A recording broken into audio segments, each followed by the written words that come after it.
Olá, meus amores, tudo bem? Meu nome é Virgínia e estamos aqui para falar sobre livros sinistros no mês de agosto, no mês de outubro.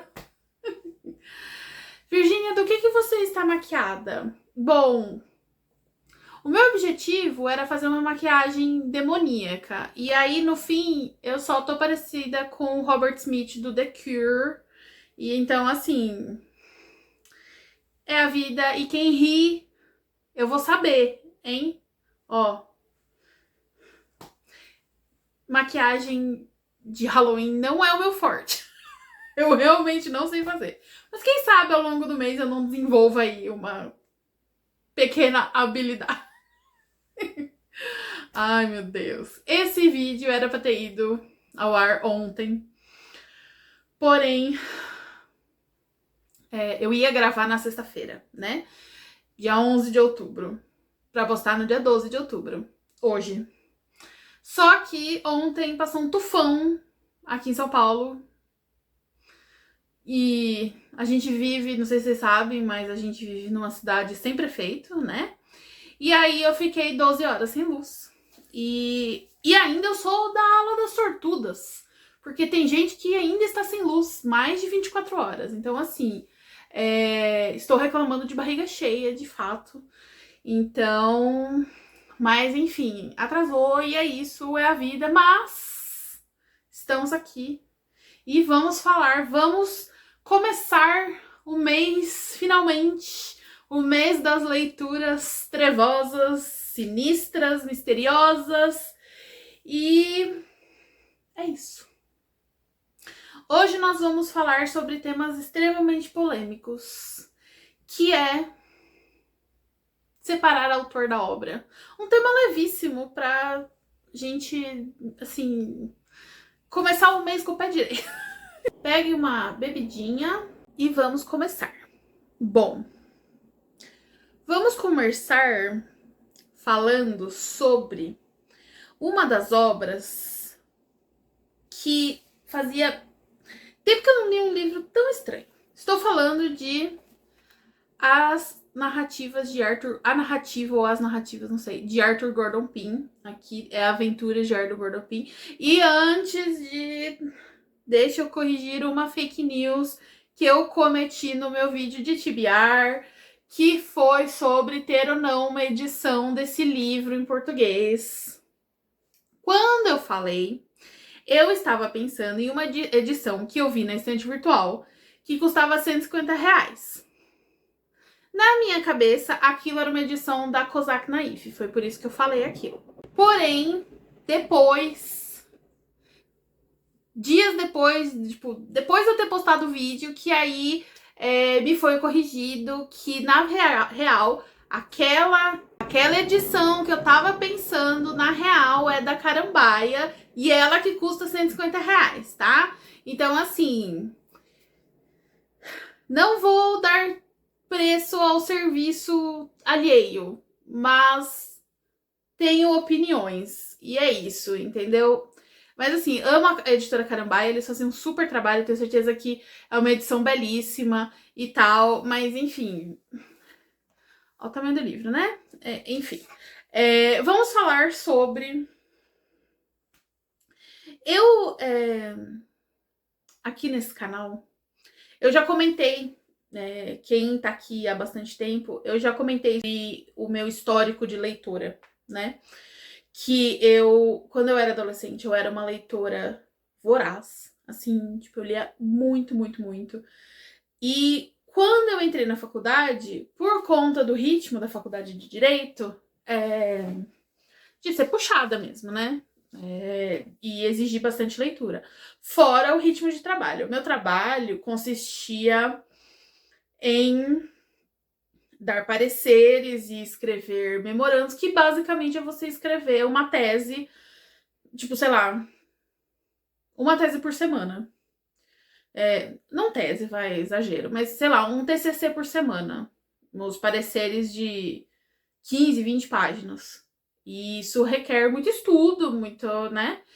Então, acabava que eu não tinha energia mental nenhuma para chegar em casa e ler, ainda por cima. Nos raríssimos livros que eu lia, era tudo romance safado, romance de época. Esses eu ainda conseguia ler porque é tipo o equivalente a comer uma barra de chocolate no fim do dia, né? Não exige nenhum grande esforço intelectual, né?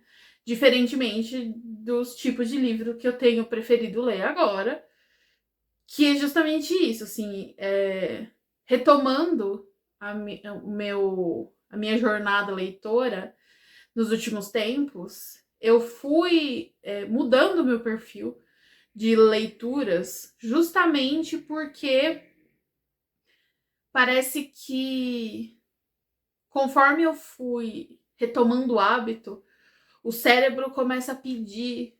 É tipo o seu corpo pedindo fruta. Sabe quando você sente assim, eu preciso. Você passa, sei lá, 3 dias não comendo direito, aí você pensa, meu Deus, eu preciso muito de um arroz, feijão, bife e uma frutinha, sabe? Então, é quase isso. O meu cérebro, recentemente, nos últimos tempos, tem pedido leituras mais densas, mais. É... E eu não quero parecer que eu tô sendo assim. Pedante com os romances e tal, não sei o quê, mas eu espero que eu esteja sendo clara o que eu tô. Eu não parei de ler romance. Tanto que eu tenho um clube de leitura de romance. Eu adoro romance, adoro o gênero, vou sempre ler romance, mas não sustenta mais. Parece que eu estou constantemente com fome. É como se eu tivesse comido macarrão, que é a minha comida favorita, mas 1 hora depois eu já tô com fome de novo. Então, muito do que eu tenho escolhido ler aqui nos últimos tempos e também esse mês, eu usei esse critério. E aí, o Edgar Allan Poe é um autor que eu tenho uma relação de amor e ódio com ele, assim, não é um dos meus escritores favoritos. Eu tenho particularmente muita dificuldade com contos, principalmente deles, porque eu acho que são todos muito curtos, muito mal concluídos, acaba deixando a desejar. Ao mesmo tempo, eu acho que ele padece do mal de todo precursor. Não é qualquer um que consegue acertar de primeira sendo precursor, entendeu? Não é todo mundo que é uma Mary Shelley com Frankenstein. E ele, apesar de claramente ser um dos maiores autores e tal, não, em hipótese alguma estou negando isso, eu acho que ele tem os seus problemas de narrativa. E também o fato de que eu acho as coisas dele muito. Não é bem debochado, porque o debochado presume uma intenção de humor. Não é isso. São coisas assim, meio. Eu não sei a palavra que eu quero usar. Mas, por exemplo, eu tenho uma raiva monumental de uma das obras precursoras de mistério e de detetive e tal, ser Os Assassinatos na Rua Morgue e ter aquele desfecho. Pra mim é assim, sério, que palhaçada. Uma coisa meio forçar a amizade, sabe? Então eu sinto uma grande frustração. Essa é a palavra. Eu me sinto frustrada com as obras do Poe. Mas isso não quer dizer que eu não ache que eu deva desconsiderar ele como autor. Eu já li coisas muito interessantes dele, que eu gostei bastante, que eu fiquei com medo e tal, etc. Esse livro é um livro muito estranho. Primeiro porque 90% dele é completamente atípico de uma obra do Poe. Então, se você fala assim, nossa, vou ler. Inclusive, uma querida do Mutual minha viu que eu ia ler, e aí ela decidiu ler, e aí eu vi ela reclamando na timeline desse livro, e aí eu fiquei, putz, ela deveria ter esperado o review. Mas enfim, 90% desse livro é um livro, tá? E aí aqui nós estamos acompanhando a narrativa do Arthur Gordon Pym, que é um jovem que vai trabalhar num navio baleeiro. E 90% do livro é um livro de aventura. Um livro tradicional de aventura, que temos motins, temos invasão de outro navio, e temos violência, temos muito marinheiro bêbado e tal, e vai, e dá coisa errada pra cá, dá coisa errada pra lá, e não sei o que, não sei o que lá. E a minha percepção é que o Edgar Allan Poe falou assim, ai, quer saber? Eu vou escrever um livro sério agora, um livro de adulto. Vou me tornar um escritor sério. Só que ele não consegue. O desejo dele de ir para um lado especulativo e tal, não sei o que, é mais forte que ele. O que, por si só, é um mérito dele, porque acabou dando a fama dele para a posteridade, mesmo que ele não tenha usufruído dela, né? E aí, chega um ponto da narrativa que eles estão lá, tipo, perderam o navio, estão no meio do oceano, um barquinho, tá, não sei o quê, e eles começam a descer em direção ao Polo Sul. E eles passam ali no Cabo da Boa Esperança, e eles vão parar numa terra em que os selvagens são todos negros, e lá tudo é preto, absolutamente tudo. Os dentes são pretos, o ambiente é preto, não existe a cor branca lá. E eles têm medo da cor branca.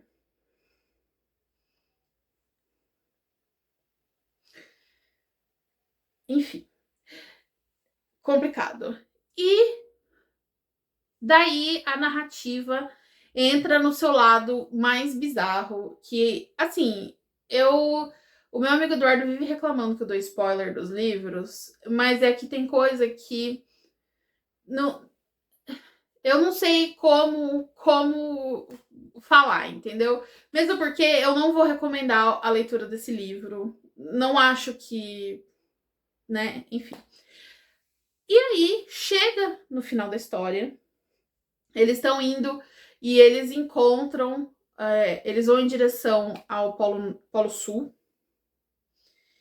e aí eles encontram um território, alguma coisa assim, chamada Tsalal. T-S-A-L-A-L. Que tem uns hieroglifos, umas coisas entalhadas, uma linguagem estranha e tal, não sei o quê. E aí acontecem umas coisas, não vou dar detalhes do que acontece, e a história acaba. É isso. Então, a minha impressão foi que é aquele meme do cavalo, que começa o cavalo super bem desenhado, daí a bunda tá toda zoada, parece um desenho de criança. Que, sabe assim? E aí no final entra como se fosse o editor, porque a gente tá lendo os diários de bordo e aventura, né, do Arthur. E aí no final, quem conclui é o editor, falando que não provavelmente os últimos capítulos da aventura, da narrativa, sumiram com ele. Ninguém sabe o que aconteceu, dando a entender que, né, é isso. Acabou a história. Então, na real, a história não tem fim.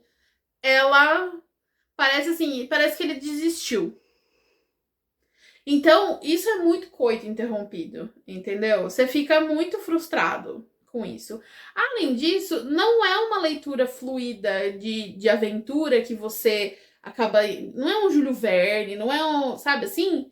Não é um Ilha do Tesouro. Então.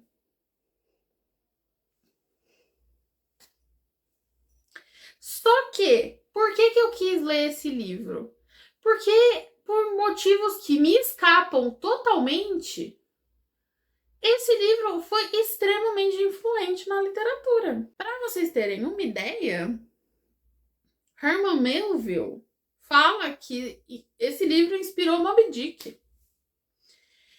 Então, assim, não entendi.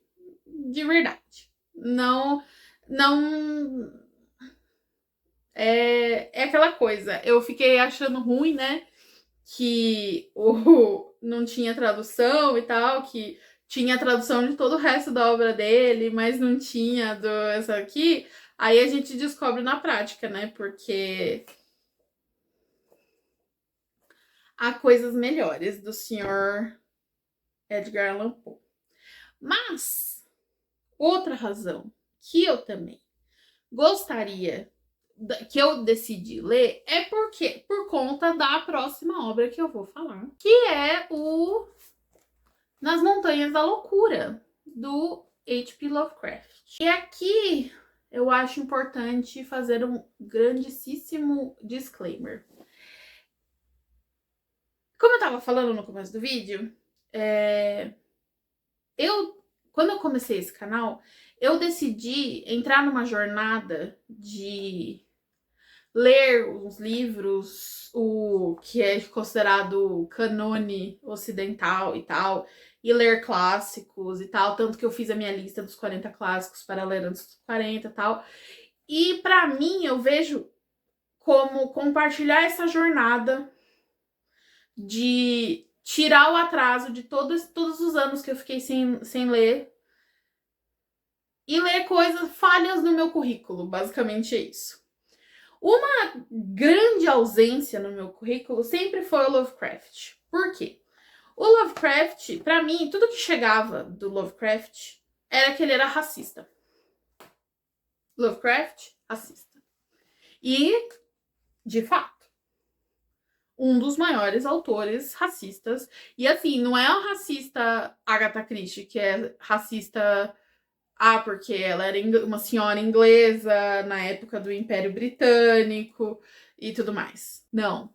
Ele era racista até pra época dele. Tipo, a galera ficava, vamos maneirar?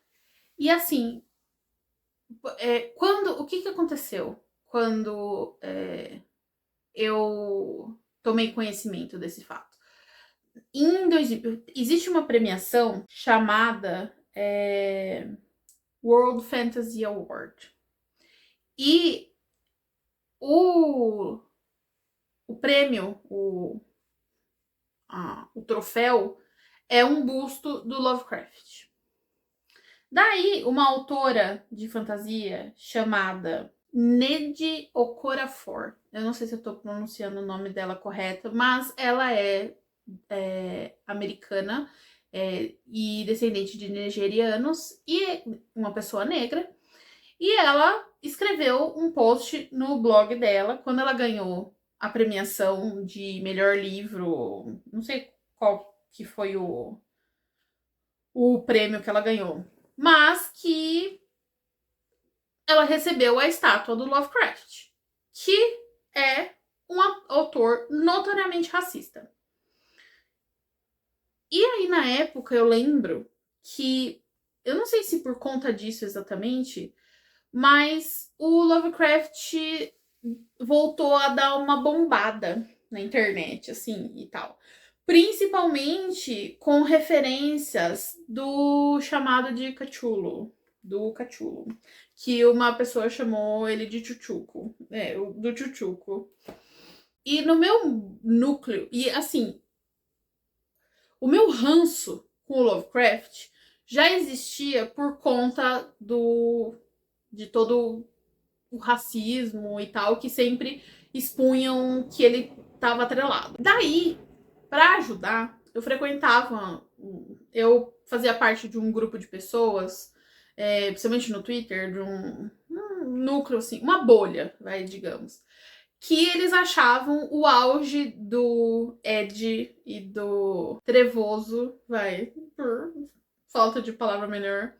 Eles achavam muito, assim, polêmicos de ficar falando de Cthulhu o dia inteiro. Tudo era o Cthulhu, não porque o Cthulhu...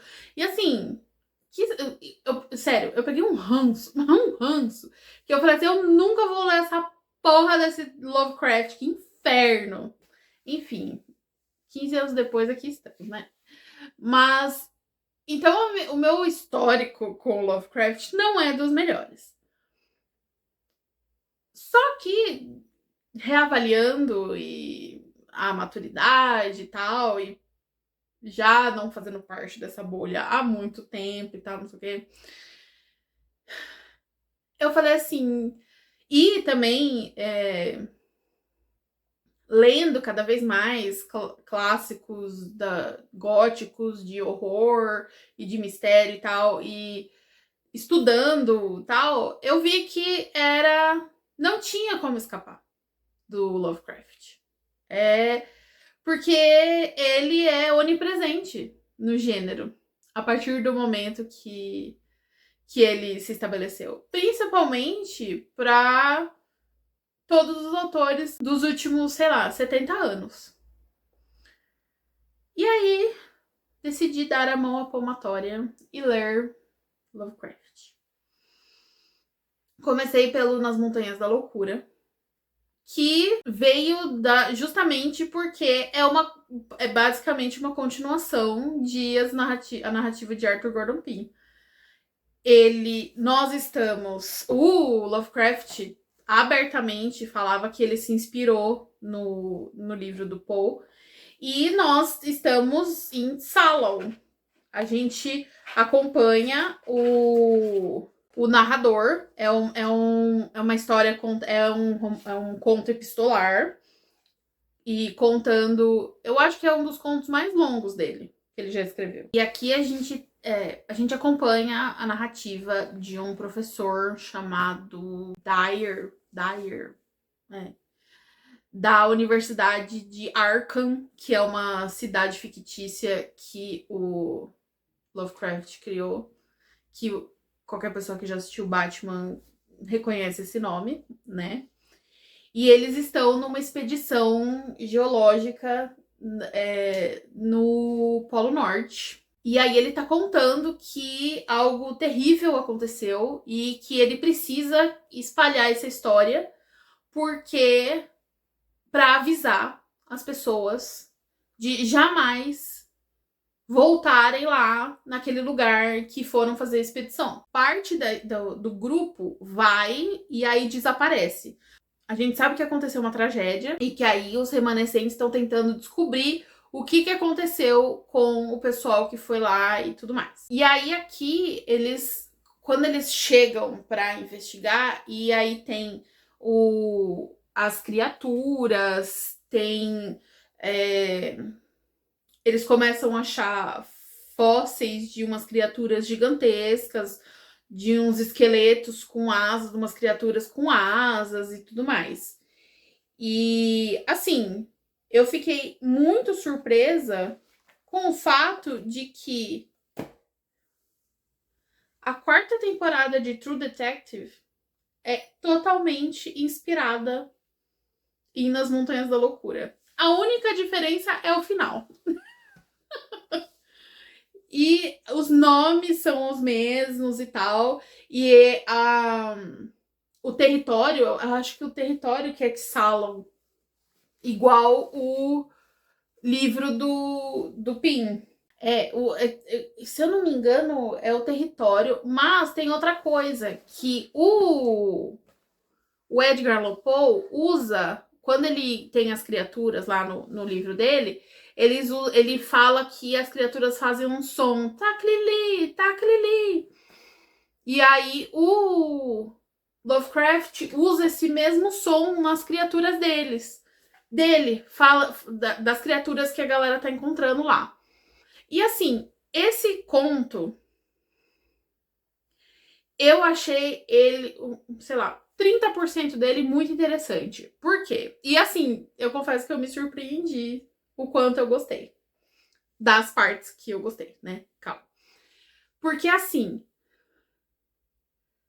eu adoro quando não é aquele terror papum, assim, de criatura e tal. Eu gosto quando vai construindo, assim, a gente sabe que aconteceu alguma coisa, mas a gente não sabe o que é. E aí a coisa vai se revelando num slow burn, assim, sabe? E é sempre aquela vibe bem sinistra, bem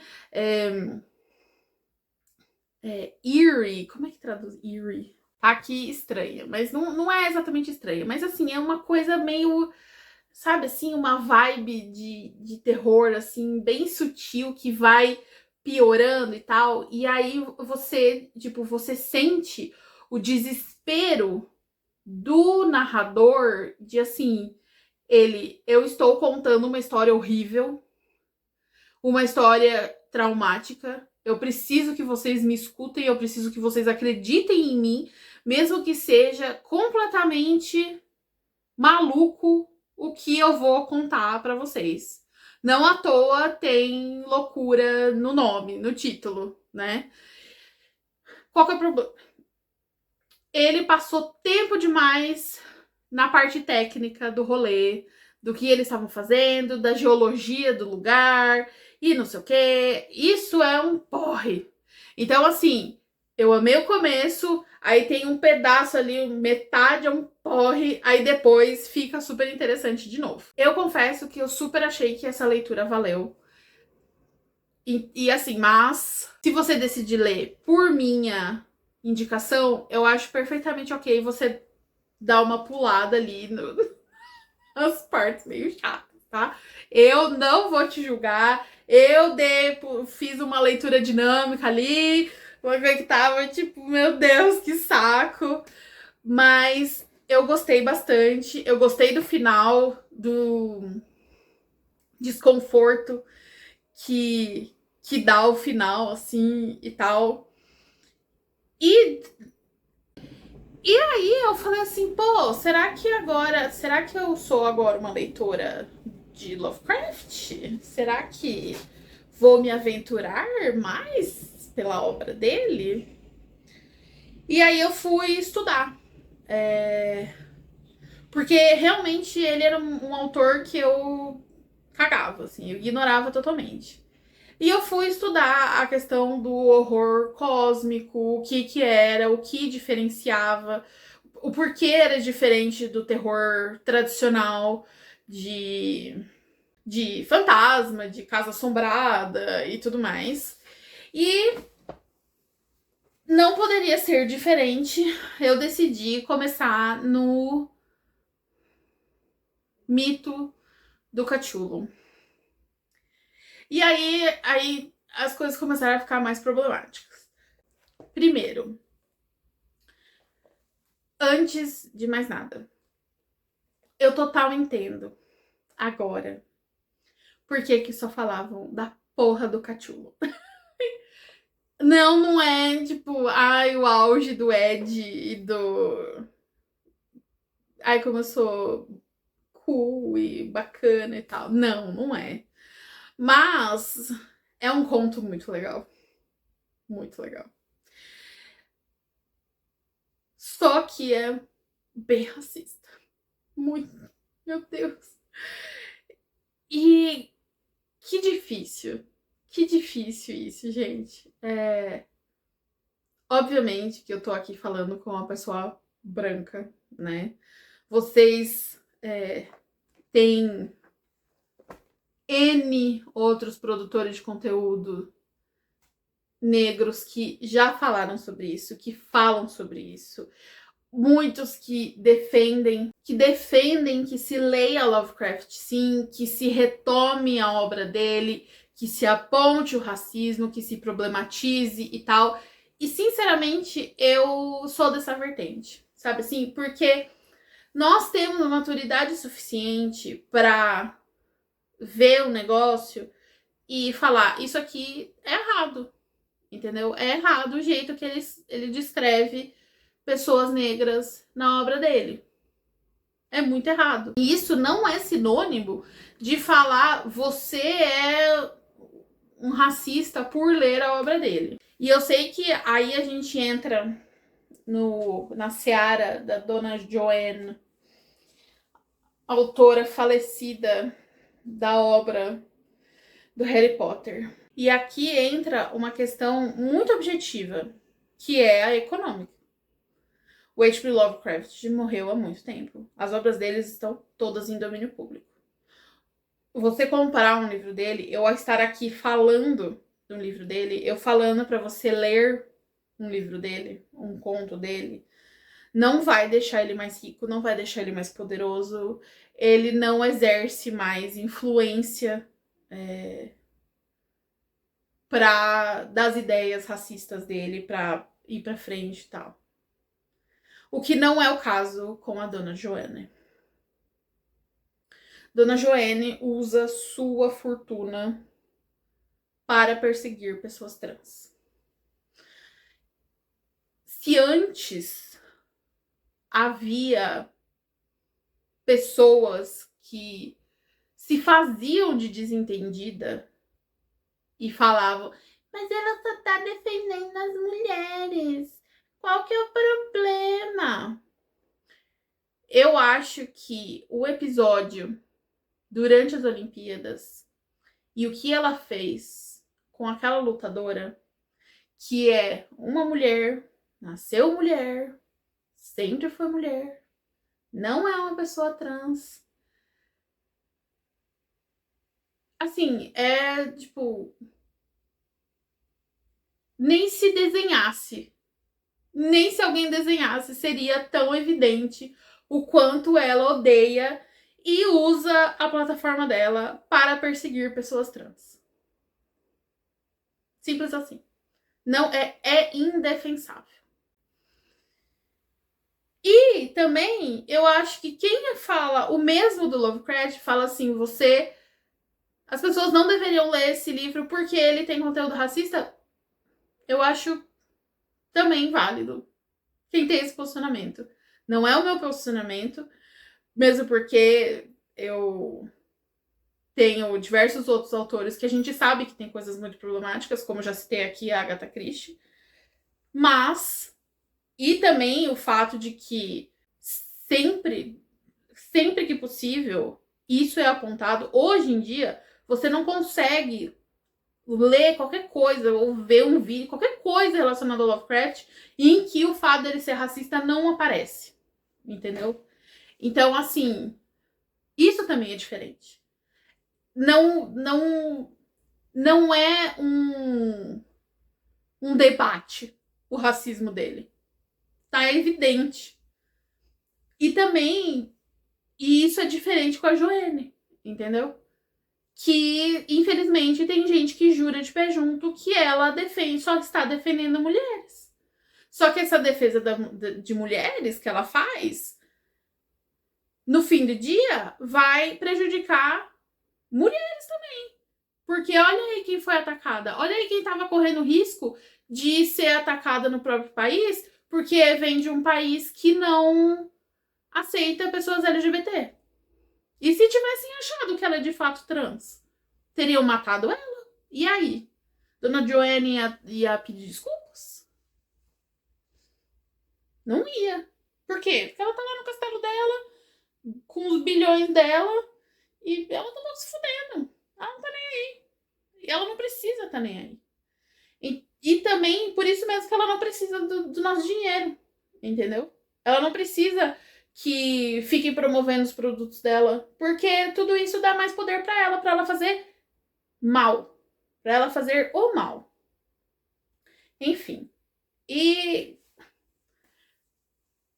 desviei totalmente do mas voltando ao Cthulhu. quando eu fui... E, assim, eu quero muito explorar o mitos Cthulhu. Daí eu entendi toda a mitologia, o que eram as criaturas, quem eram as criaturas na Montanha da Loucura, nas Montanhas da Loucura, quem eram os The Elder Ones, os deuses antigos e tal, o mitos que ele criou, o Necromicon, né, o canone mesmo, demoníaco que ele criou, de que essas criaturas todas se conectam nas histórias dele e tal. E uma coisa que eu amei no conto do Chamado do Cthulhu é que a gente é também epistolar, a gente tá vendo o autor contando que o tio-avô dele investigava, né, o Cthulhu, e o Cthulhu é uma entidade, uma criatura, um deus que vive no fundo do mar e nas profundezas e não sei o que, e ele é aquela criatura do polvo, né, que parece um polvo. Eu vou colocar uma foto dele aqui, uma fanart, né, uma foto dele.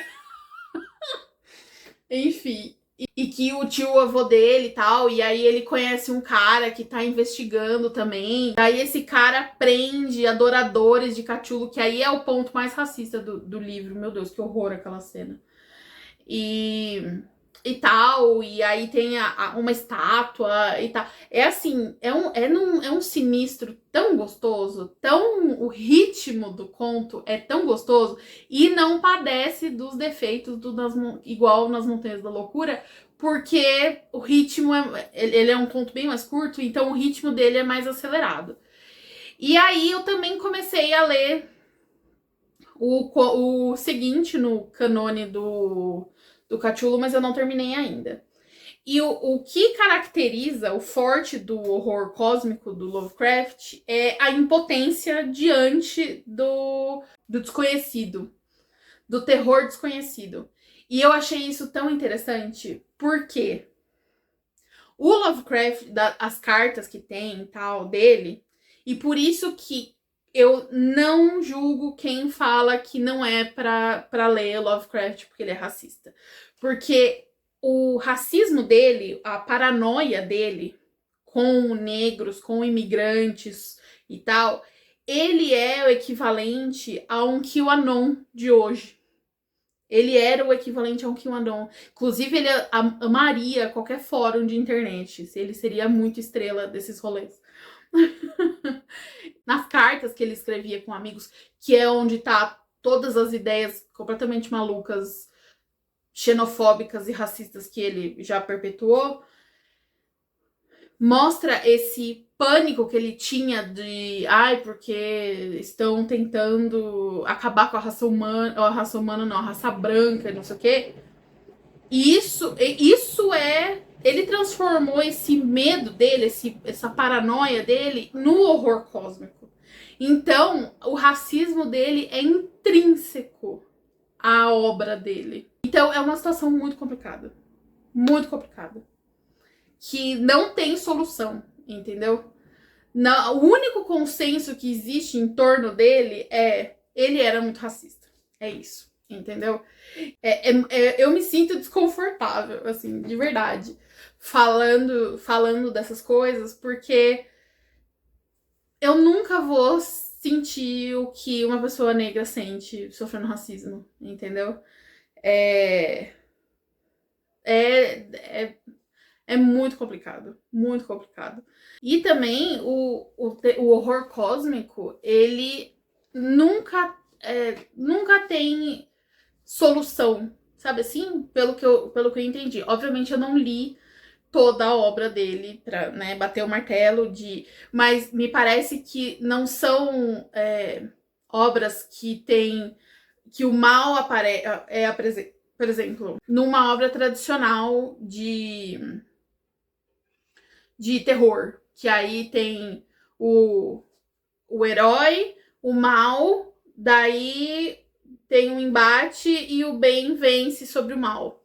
Não, o desfecho é os humanos são impotentes diante de tamanha entidade, tamanha força, tamanha divindade, Tamanho poder. E é isso. Nós somos e incapazes e não temos força para combater esse mal maior, esse mal que controla o mundo inteiro. Então, é pesado. É bem pesado. Não é uma coisa tipo aquela conclusão satisfatória de uma história de terror que você fica, ai, nossa, que legal, né? O bem venceu e tal.